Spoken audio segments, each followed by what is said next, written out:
Okay, so today would normally be our annual financial overview, which I kind of talked about, and I really was hoping to share with you the new financial aspect of the charter school accountability framework. Unfortunately, it's still in progress. We're getting close. I'm hoping to be able to share that with you in October as part of our financial overview for the year. So instead of that, we get risk management, which I don't know about you, but I'd like to say I'm really excited about it, but it's good information.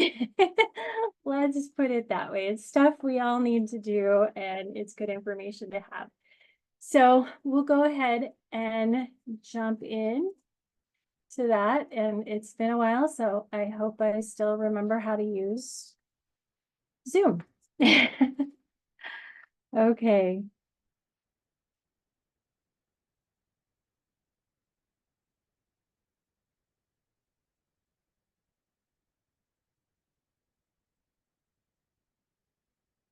All right, you guys should be able to see that. Looks good for me. And this has animation, so I'm going to share that with you as well. All right, so mastering risk management.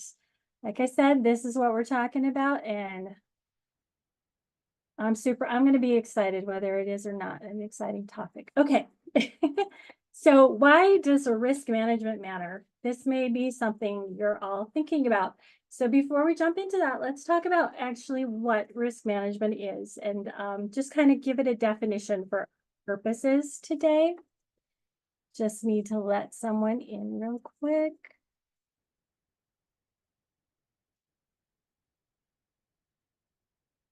There we go. Okay. So risk management, basically, like I said, for our purposes today, we're defining it as the process of identifying, assessing, and prioritizing risks, followed by coordinated efforts to minimize, monitor, and control the probability and impact of unfortunate events. So as we go through today, we're going to hear about the significance of risk management in charter schools, the potential risks faced by charter schools, and the impact of effective risk management on charter schools. So, and as we go through this, I know, and you guys may be thinking this, that risk management involves so much more. It's like the overall aspects of a charter school. It's not just financial. So why do we need to know this? And what I'm going to say, the reason I'm presenting it here to you is because any risk that the school faces has the potential to have financial consequences on the school. So it's as important for you to keep these factors in mind so that you can plan for any financial issues you need to deal with for these risk factors. So basically risk management has a direct effect on what you do as a business manager too. All right. Okay.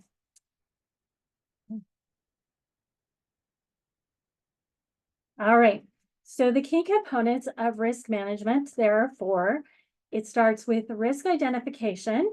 And once you have identified those risks, then you move into risk assessment. And from there, you move into risk mitigation and then to monitoring and review.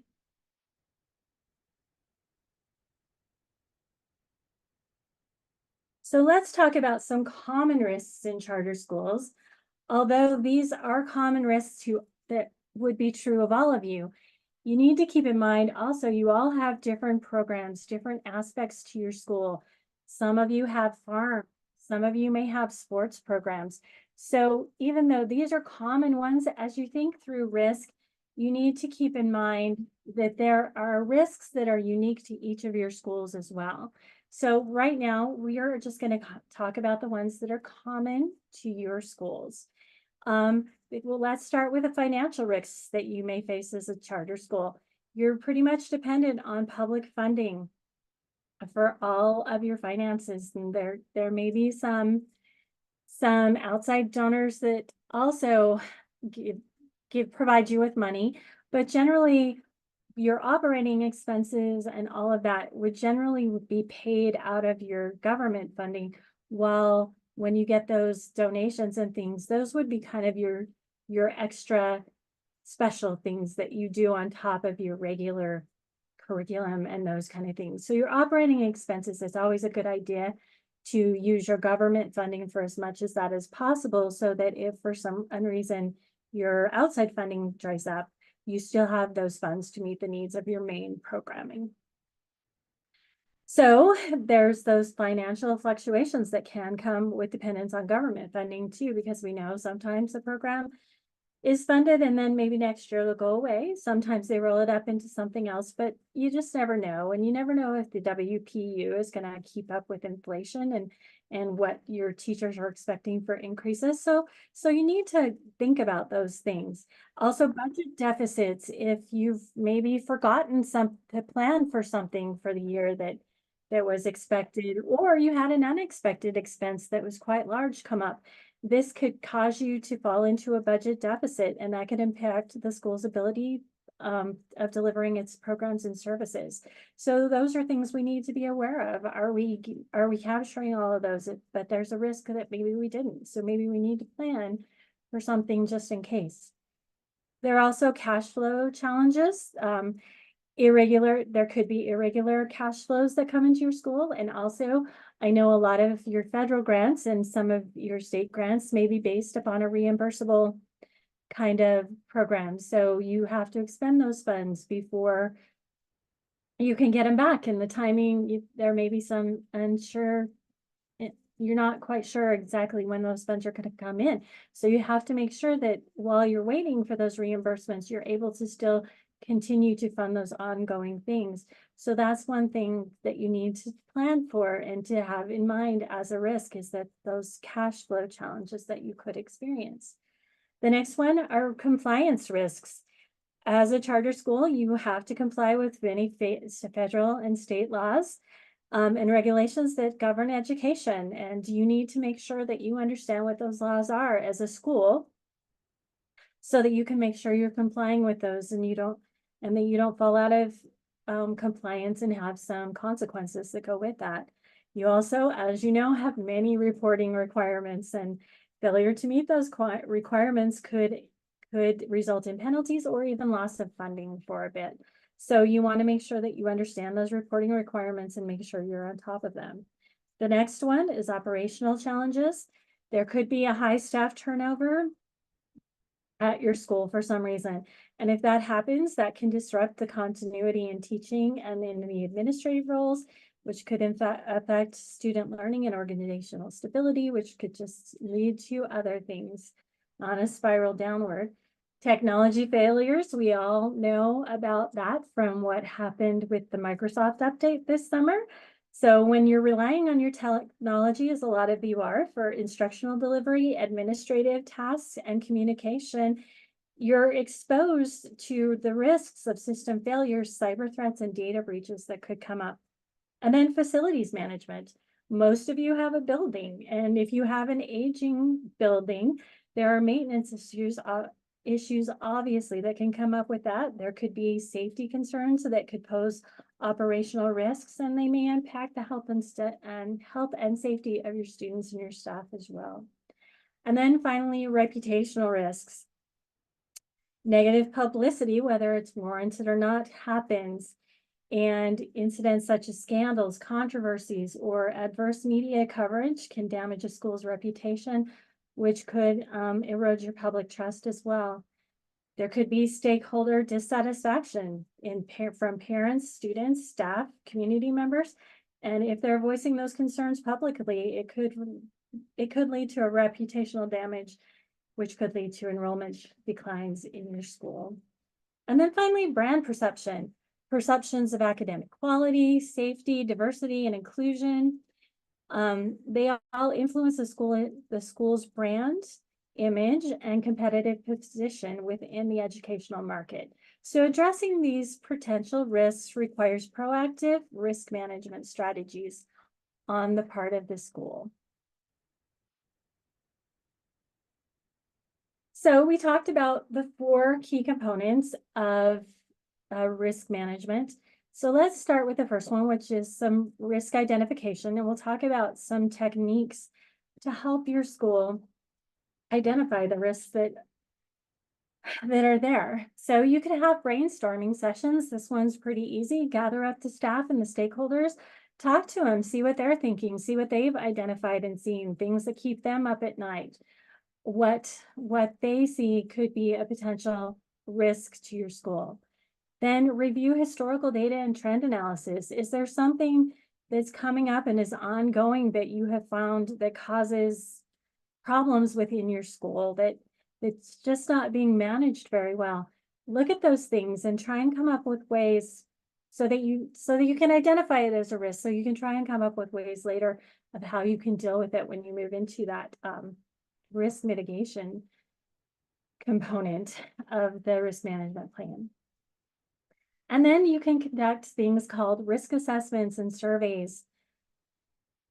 Risk assessment could be something where you just start out in this, like right now, we're just identifying the risks. So you start out by just listing the risks that you're seeing, maybe through that brainstorming session. And you're kind of using that as a place to start from as you start looking at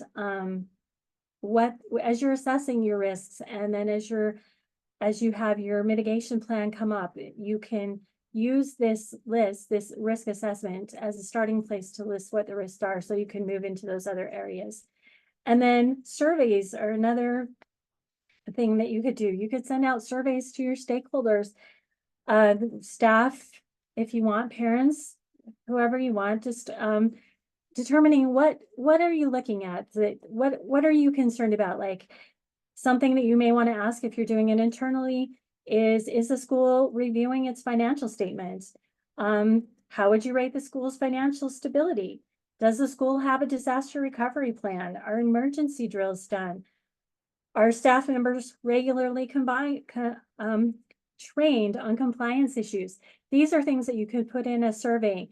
Just look through those areas that you might see, and it could come out of the brainstorming session, and just share them with your stakeholders in the form of questions, asking, hey, is this working? What do you think's going on here? Are we doing this adequately? Just come up with something that works for you if you plan to go that way. Other things you can use are risk registers and matrices, and we're going to look at a couple of an example of each of these. So we'll start with the risk register.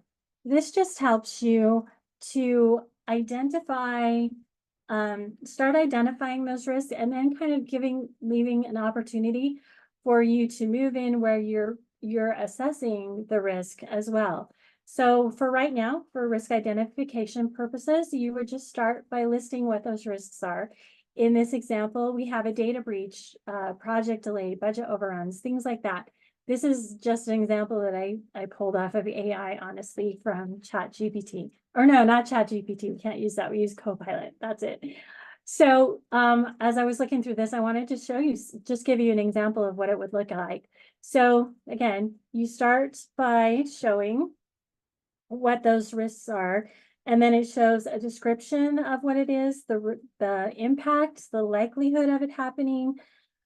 You have room there to put your mitigation plan when it's ready. You have an owner, which is very important, and a status. So each risk, as you move on down through the components, is going to be assessed for its potential impact and likelihood, and then a plan created to mitigate it, and the owner is responsible for managing the risks, and the status just indicates where the risk at in the process of putting it in place. This would be your risk matrix. It's similar. It's a little bit more complex in that you're kind of using the twofold. You're looking at impact and likelihood together to come up with where you would determine that you would be in the matrix. For instance, this tool is used to assess the severity of risk, right, by considering their impact and likelihood. I'm so sorry. So in this matrix, you're looking at impact, And that refers to the potential consequences of a risk if it occurs. And you can categorize it as low, medium, or high. Then you look at likelihood, which is across the top. So impact is going down. Likelihood's across the top, and it refers to the probability of a risk occurring, and also categorized as low, medium, or high. And then once you put them into that categories, that's where you look in the middle. So for example, a risk with high impact and high likelihood, which would be here. I don't know if you guys can see my mouse, but I'm showing it. You would see that it's critical, while a risk with low impact and low likelihood would be classified as low. Now, this is just an example. So I'm going to say if you want to use a risk matrix, I would kind of do some research and maybe look at it and see if where these things are falling.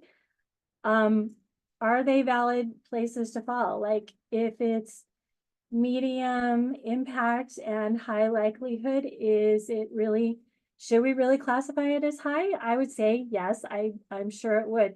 But you just want to kind of, don't just go by something and use it.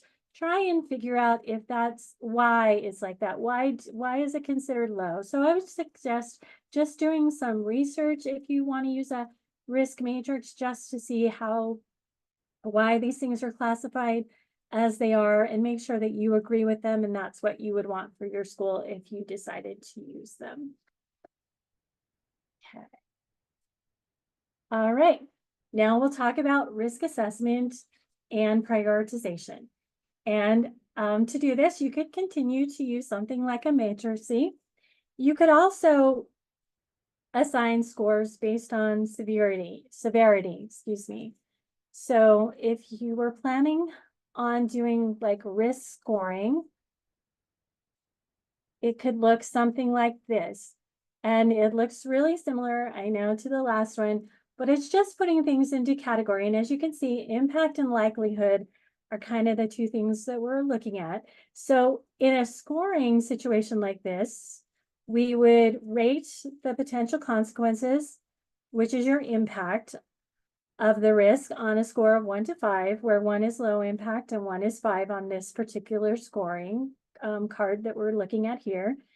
And then you would do the same with likelihood. You would rate the probability of the risk occurring on a scale from 1 to 5, where 1 is low likelihood and 5 is high likelihood. And then for this scorecard, what we're doing is we're multiplying the two together to get our risk score. And then if you were to do something like this, you could come up with a risk score of between 1 and 25 in this situation. So you would need to determine where you think it's reasonable to cut something off for low. So in here, we see that a 4 is still low, whereas when it got to a 6, we're at medium. For this organization who uses something like this, they may have scored 5 at a medium. And then as we see, 16 is where we see the first one that's high, but they could be doing 9s as a high, or maybe a 12 as a high is where their cutoff is. So if you determine that you want to use a risk scoring, you just need to determine where your cutoffs are going to be, how it's going to work for you, make it your own. And again, like I said, do some research if you're thinking about this, maybe that you want to use somebody else's like this, where they've decided to multiply it together. Why is that a reasonable way of doing it? Do you like it that way? Do you just want to add them together? What do you want to do?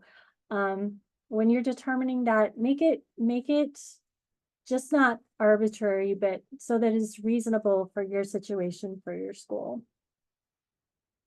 And a system like this can help you to systematically assess and prioritize your risks.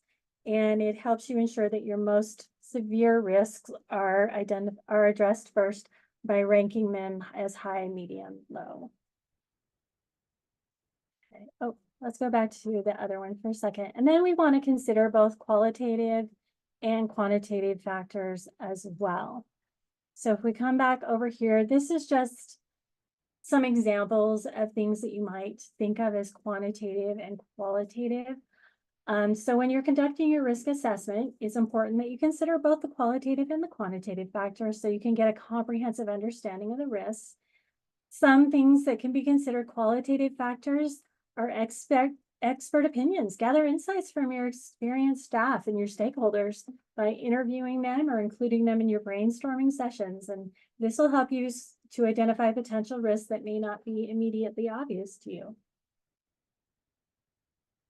Again, historical data can be so helpful just to see what's gone on in the past, and is there something that we're seeing happening on a continuous basis that we should maybe look at and get taken care of, and see if we can reduce the number of incidences or just eliminate it altogether. And then scenario an analysis, you could think through different scenarios and what their potential impacts could be. And this can help you understand broader context of the risks that you're looking at. For quantitative, you can look at statistical data using numerical data to assess the likelihood of an impact of the risks. You can use your financial metrics to help you evaluate what your potential financial impacts of your risks are. And then there are performance indicators that you may have for your school that you can continue to use. They can tell you a lot about what's going on and things that you might need to get ahead of or look at in more detail. Risk mitigation strategies.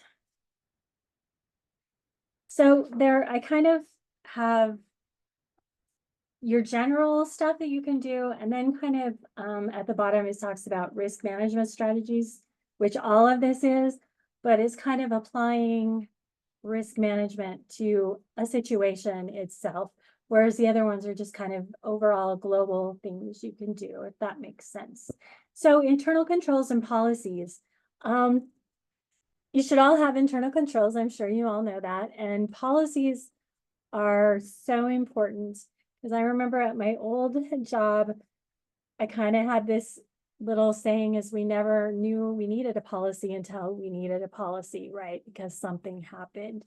So as you're thinking through these risk strategies, the hope is that you can get ahead of it. You can, instead of reacting afterwards with a policy, as you think through these things, you can get the policy in place before it happens. Like, I'll give you an example of something that I was aware of that happened in a school.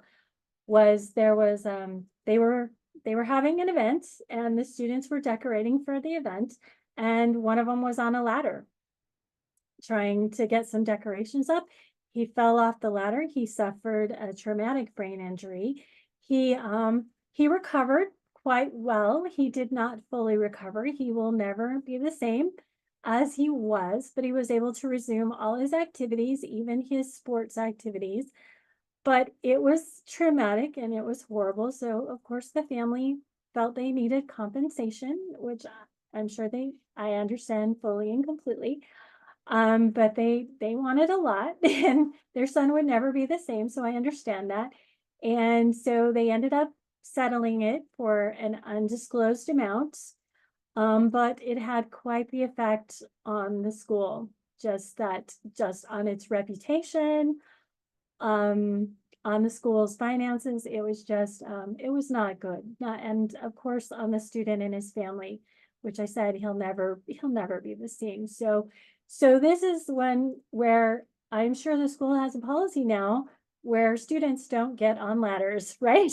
So try and you want to get ahead of something like that and think through, oh, do we want students on ladders beforehand instead of after you find out that you need the policy to say no? All right, then you can develop contingency plans for critical operations. Just things that you know that might happen. I know for a lot of schools, older buildings, when I was on a school board, the HVAC system was always coming up. We were always putting money into that HVAC system.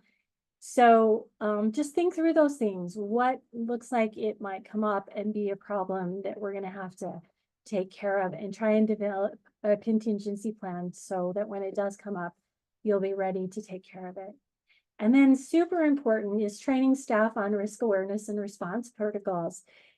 If we go back to that example of the ladder, the student on the ladder, if the person who's the staff member who's in charge of helping with the decorating isn't aware that there's a policy saying, hey, we don't have students on ladders, then they may not know, and they may let a student go up the ladder and something could happen. So we want to make sure that our staff is always aware of what kind of risks what our policies are, what's going on with the school to help keep everybody safe and healthy, and just make sure that they know what they need to do if something does come up as well.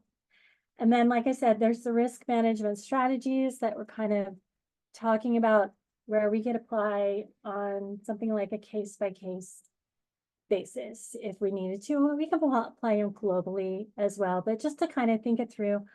I just want to use an example of, let's say you decide as a school that you really want to take your students on an international trip or to learn whatever. It's the history, the section of history that you're learning about in school for that year. You want to make it real for them. So you want to take them on this international trip, which would be amazing and great.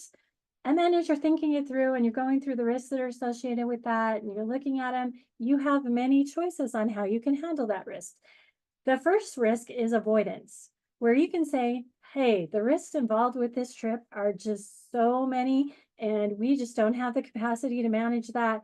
So we're just going to avoid those risks altogether, and we're not going to do it. We're not going to take the trip. We're just going to stay in school. We'll just learn at our desks like we normally do. That's okay. That'll work.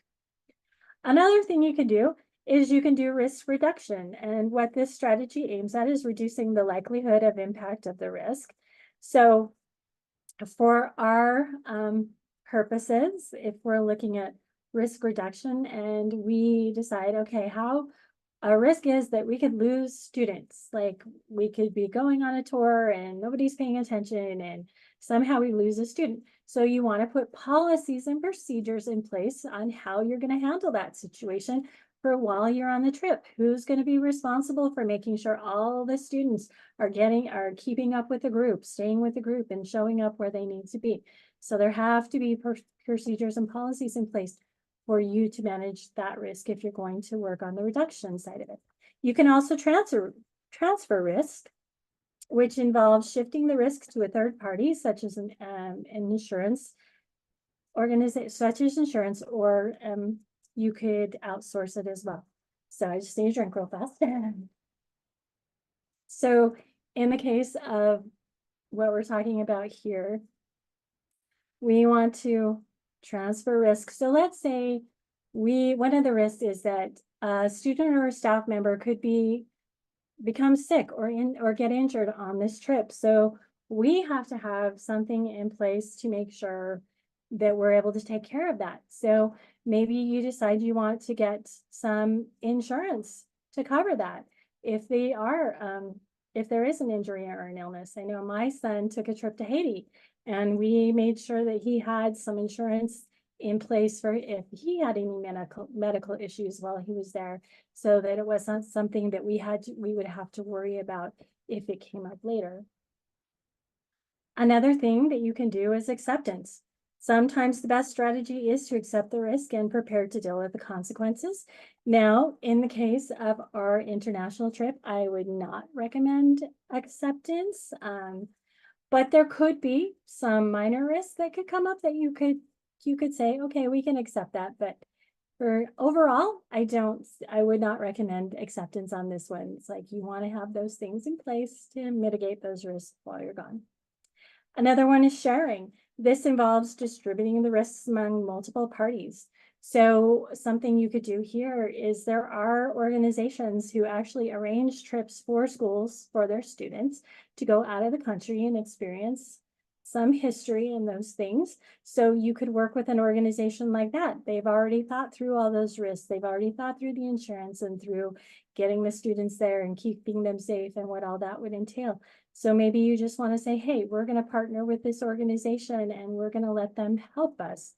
I always say help because your school is responsible for your children. So you need to make sure that if you outsource it to somebody else, you need to make sure that that person who's responsible is holding up to their responsibility. So never just put it in their hands and wash your hands of it. That's kind of a little bit less than, it's not as bad as acceptance, but it's pretty close. So just make sure you're on top of making sure that they're doing what they're supposed to do if you plan on going that way. Contingency planning, develop a plan to deal with the risks as they occur. And that could be part of all of this. It's like, if a student is injured while you're on this trip, it's like, yes, you have the insurance in place, but what do we need to do to go get him the help he or she needs, and to make sure that the insurance is doing what they're supposed to do to make sure it gets paid and all of that. So you want to kind of have that plan developed before your trip in this case. And it's gonna that plan is hopefully gonna include identifying triggers and indicators that the risk is becoming a reality and not just a risk anymore, but it's actually happening. And then you know what steps to take in response to that risk becoming a reality. And next we move on to our monitoring and our review process. Here is where we're going to establish regular interval. Well, so we've got pretty much everything in place and it's hopefully working, but we want to make sure. So that's what this part is. So we're going to establish regular review intervals for looking at the risk assessments and going through them and seeing if we've properly addressed it, if what we're doing is working, or if maybe we need to change it up or something. We also want to see if it is working, leave it alone. If there's something that we're doing that we don't really need to do because the other processes are working, maybe do that if you can.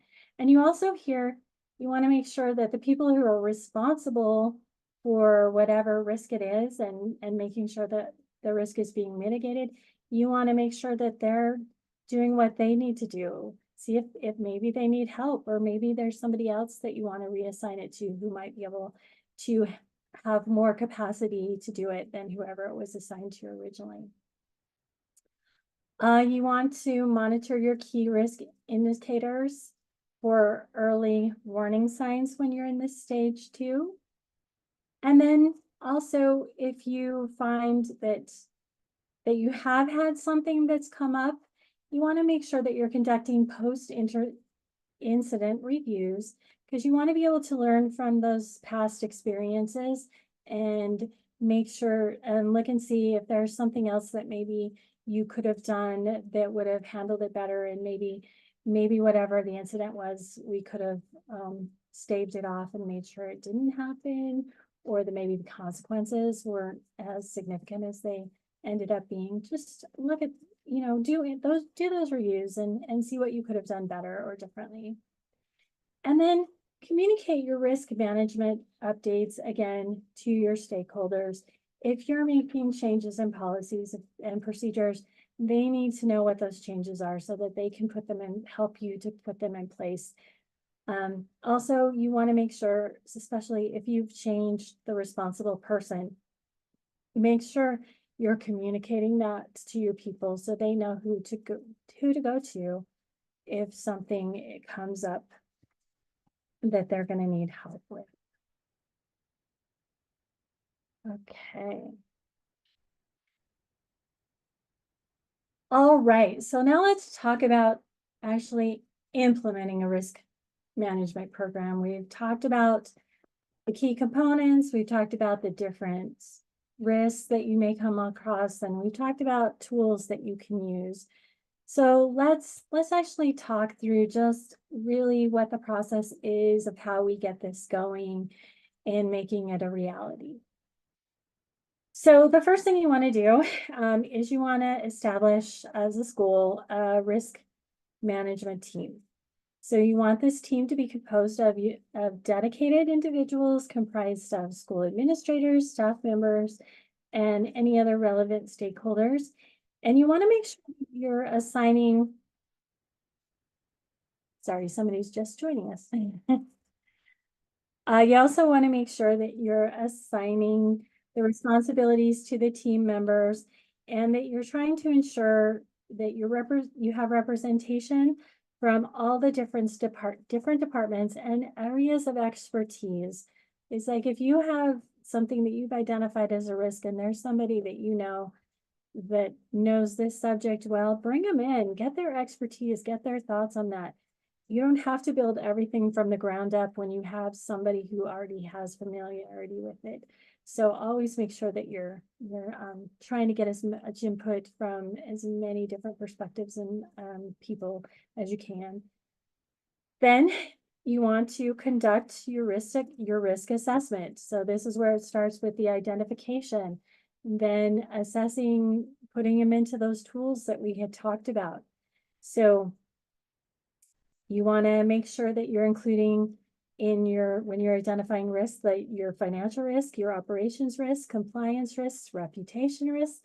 And let's say, so we have those 4 categories, but let's say you think safety is a big idea. Well, safety, in my mind, generally falls under your operations. But if you feel like you want to pull it out, definitely pull it out. Look at safety more carefully. I know with the new regulations that came out, the laws and rules, safety is a big deal. So if you need to pull it out and make it a separate risk category to look at, definitely do that. If there's something else that you can think of that you just want to pull out because it's such a big deal, do that. You want to identify as many risks as you can so that you know what you need to work on. And then you want to use those different techniques that we talked about to get those risks identified within those categories. So you have your brainstorming sessions, you're looking at historical data analysis, maybe you're doing surveys, you're doing listing your risks on a risk assessment sheet to get you started. Whatever it means, whatever tool you decide to do, just get that in place and start working from there. And then once you've identified those risks and you've done that risk assessment where you've determined, hey, what's the likelihood? What's the impact? How is this going to affect us? What kind of scoring are we using? How are we identifying which ones are high risk and which ones are low risk? Use those tools. Have something to help you prioritize those risks so that you make sure that you are dealing with the most important risks first. It's like there may be other risks that you see that are important as well, but we want to make sure that those high impact risks are the first ones that we deal with. And then you're going to develop your risk management, risk management strategies. So these strategies, again, we just talked about those. You're going to use those to control each prioritized risk. You want to consider a range of risk management techniques. Like I said, you could use risk avoidance, you could use risk reduction, transfer, acceptance, all of those different strategies that we talked about in addition to your policies, procedures, and internal controls, those kind of things. And again, this is a good place to involve your stakeholders in the development as you start to work through developing those risk mitigation plans, because you want to ensure that you have a buy-in and you want to make sure that whatever you do is also in alignment with your organizational goals. And then that's again where you will move into that risk mitigation. And here, this is where you're going to implement and identify the risk management strategies across your charter school. You want to establish clear policies and procedures and protocols, and then again, provide that training to your staff members so that they know what they're supposed to do. Then you're going to monitor and review. So you want to make sure, as we talked about earlier, that you have established processes for going into that monitoring and reviewing of your risk management measures, and then regularly assessing the effectiveness of the implemented risk management strategies. And you want to make sure you're adjusting whatever's needed. And then communicate and report. Make sure you communicate your risk management objectives, strategies, and updates to all of your relevant stakeholders. This is your administrators, your staff, board members. It could even include your parents and your community members. And then provide regular reports on risk management activities, including risk assessments, mitigation efforts and outcomes so that people understand how things are working and how it's going. And then foster transparency and accountability in your risk management processes. You want to do this to build trust and confidence among your stakeholders.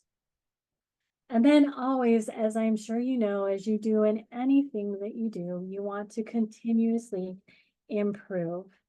So you want to foster a culture of continuous improvement in risk management practices, and then solicit feedback from your stakeholders and incorporate the lessons that you've learned from your past experiences into your future risk management efforts. And then stay informed about emerging risk and industry best practices, and adapt and evolve the risk management plan accordingly. So that is your risk management in a nutshell. And I know in my past job, I used to go to conferences and stuff, and I'd hear great speakers. I don't know that you guys did, but I would. Anyway, and we would hear all this great stuff, and we would just like be, oh yeah, what a great idea. And then we go back home and go to work the next day, and we like be so overwhelmed that we would do nothing. And like I said, you guys are the finance managers. You're not over the whole school. It's like you may be thinking, this is not my responsibility. I'm not in charge of risk management. That's for the other leadership to do. And what I would say to that is if you're feeling that way, like there's nothing you can do, or just like, where do I go from here? I would say, you can share ideas obviously with your leadership, but also there's a step you can take today within your financial area where you can look at the risks that may be there that you haven't. I mean, I'm sure you're on top of things like making sure that your budget's okay and planning for contingencies that you know of, but maybe you want to think out, oh, what if something really horrible would have happened? Do we actually have the insurance that we need to cover that? I mean, think through those financial risks and share that with your leadership, and that may kind of start a movement.